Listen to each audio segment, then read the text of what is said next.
Hi friends, சில நேரம் நம்ம லைஃப்பில் கரெக்டான டிசிஷன் எடுக்க ரொம்ப கஷ்டமாக தான் இருக்கும். நான் என் லைஃப்பில் நிறையா ஃப்ரெண்ட்ஸ் இழந்திருக்கேன், அப்புறம் நிறையா வாய்ப்புகள் இழந்திருக்கேன், நிறையா பணத்தை இழந்திருக்கேன். அது மட்டும் இல்லாமல் திரும்பவே கிடைக்காத டைமையும் நிறையா நான் இழந்திருக்கேன். பல வருஷமாக நான் மற்றவங்கள குறை சொல்லிட்டே இருந்தேன்.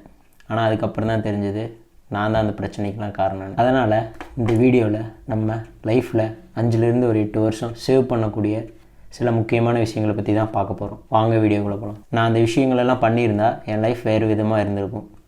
மக்கள் நிறையா பேர் சொல்லுவாங்க நமக்கு 2 லைஃப் இருக்குன்னு. 2வது லைஃபுங்கிறது நம்ம எப்போ நமக்கு இருக்கிறது ஒரே ஒரு லைஃப் தானே உணர்கிறோமோ அப்போ இருந்து நம்மளோட வாழ்க்கை ஸ்டார்ட் ஆகுது. லாஸ்ட் 6 இயர்ஸில் நான் புரிஞ்சுக்கிட்டது என்னென்னா, நிறைய பேர் புத்திசாலியாக இருப்பாங்க, நிறைய பேர் சாதாரணவங்களாக இருப்பாங்க, இன்னும் கொஞ்சம் பேர் நிறையா தப்பு செய்கிறவங்களாக இருப்பாங்க. இந்த உலகம் புத்திசாலிகள் எப்படி பார்க்கணும், அவங்கக்கிட்டேருந்து நிறையா அவுட்புட்டை வாங்க முடியுமான்னு தான் பார்க்கும். இந்த சொசைட்டி புத்திசாலிகள்னாவே ரொம்ப சிறப்பாக செயல்படுவாங்கன்னு நினைக்கும்.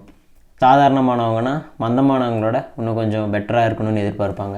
ஆனால் அது அப்படி இல்லை, அதுலேருந்து ரொம்ப டிஃப்ரெண்ட்டாக இருக்கும். நான் என் லைஃப்பில் நிறைய புத்திசாலிகளை பார்த்துருக்கேன், ஆனால் அவங்க எதுவும் லைஃப்பில் அவ்வளோ பெரிய சாதனை பண்ணதில்லை. ஆனால் சில பேர் ரொம்ப நார்மலானவங்களாக தான் இருப்பாங்க, ஆனால் அவங்க லைஃப்பில் நிறைய வெற்றிகளை பார்த்துருப்பாங்க. சில பேர் அவனுக்கு ரொம்ப லக் இருக்குது, அதனால தான் அவன் ஜெயித்தான் அப்படின்னு சொல்லுவாங்க. ஆனால் அது அப்படி இல்லை, அவனோட உழைப்பு அப்புறம் அவனோட தன்னம்பிக்கையால் தான் அவன் ஜெயித்தான். நீங்கள் உங்கள் திறமைக்கு ஈக்குவலாக நீங்கள் உழைக்க தயாராக இருந்தீங்கன்னா எந்த புத்திசாலியும் மிஞ்ச முடியும். தொடர்ந்து முயற்சி பண்ணுங்கள். கடினமான உழைப்பு எப்போவுமே ஒரு புத்திசாலித்தனத்தை ஜெயிக்கும்னு நான் சொல்ல வரல, அந்த ஒரு கண்ணோட்டத்தை மாற்றி அமைக்கும். செகண்ட் பார்க்க போகிறது ஃபெயிலியர். நம்ம லைஃப்பில் எல்லாத்துக்கும் தோல்விங்கிறது ரொம்ப முக்கியம். நிறைய பேர் சொல்லுவாங்க தோல்வி தான் வெற்றியோட முதல் படி அப்படி இப்படின்னு. ஆனால் அப்படிலாம் எதுவுமே கிடையாது. 99% பேருக்கு அப்படி எதுவுமே கிடையாது. ஏன்னா ஃபெயிலியர்ஸ்லேருந்து நிறைய பேர் நிறைய கற்றுக்கலான்னு சொல்லுவாங்க, ஆனால் முக்கால்வாசி பேர் எதுவுமே கற்றுக்கிறது இல்லை. நீங்கள் உங்கள் லைஃப்பில் எத்தனை டைம் தோல்வி அடைஞ்சு அதுக்கான காரணம் என்னென்னு நீங்கள் எப்போவாச்சும் யோசித்து பார்த்துருக்கீங்களா? இல்லை நீங்கள் தோல்வி அடைஞ்சதுக்கப்புறம் இதில் என்ன பிரச்சனை, அதை எப்படி நம்ம மாற்றி அமைக்க முடியும்னு எப்போவாச்சும் நீங்கள் நினச்சி பார்த்துருக்கீங்களா? கிடையாது. லைஃபுங்கிறது ஒரு செஸ் போர்டு மாதிரி. எத்தனை டைம் விளையாடுறோங்கிறது முக்கியம் இல்லை, எப்போ நீங்கள் தோக்குறீங்களோ அதிலேருந்து நீங்கள் என்ன கற்றுக்கிட்டு மீண்டு வரீங்கிறது ரொம்ப முக்கியம்.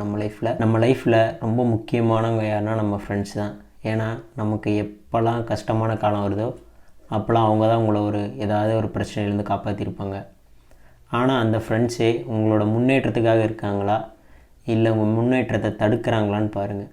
அப்படி முன்னேற்றத்தை தடுக்கிற மாதிரி இருந்தால் உங்களுக்கு ஃப்ரெண்ட்ஸே தேவையில்லை, நீங்கள் தனியாகவே இருக்கலாம். நெக்ஸ்ட்டு நம்ம மணியை பற்றி பார்க்க போகிறோம். இது கொஞ்சம் கஷ்டமான விஷயந்தான். நான் சொல்ல போகிறத இப்போ கவனமாக கேளுங்க. உங்களோட இன்கம்ங்கிறது உங்கள் வேலையை பொறுத்து தான் உங்களுக்கு வரும்.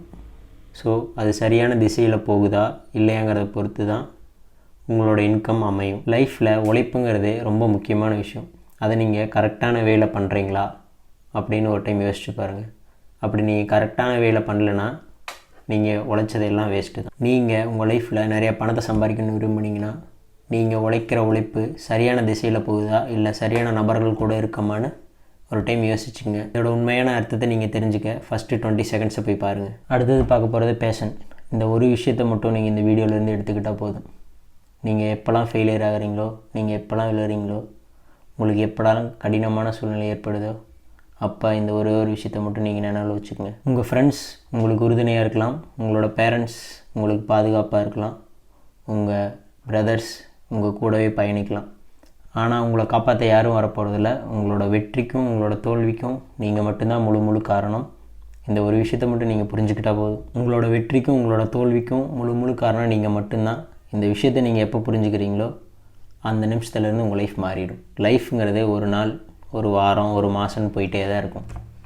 நீங்கள் நாளைக்கு இல்லைனா இன்றைக்கே உங்கள் லைஃப்பை மாற்றணும்னு நினச்சா இன்றைக்கே உங்களோட இலக்கை சூஸ் பண்ணுங்கள், அதை நோக்கி ஓடுங்க. அதை சாதிக்க உங்களோட முழு திறமையோடு நீங்கள் ட்ரை பண்ணுங்கள். தென் நீங்கள் உங்கள் லைஃப்பில் கடைசியில் ஒரு விஷயத்தை முழுசாக ட்ரை பண்ணாமல் விட்டுட்டோமேனு கடைசியில் வருத்தப்படாதீங்க.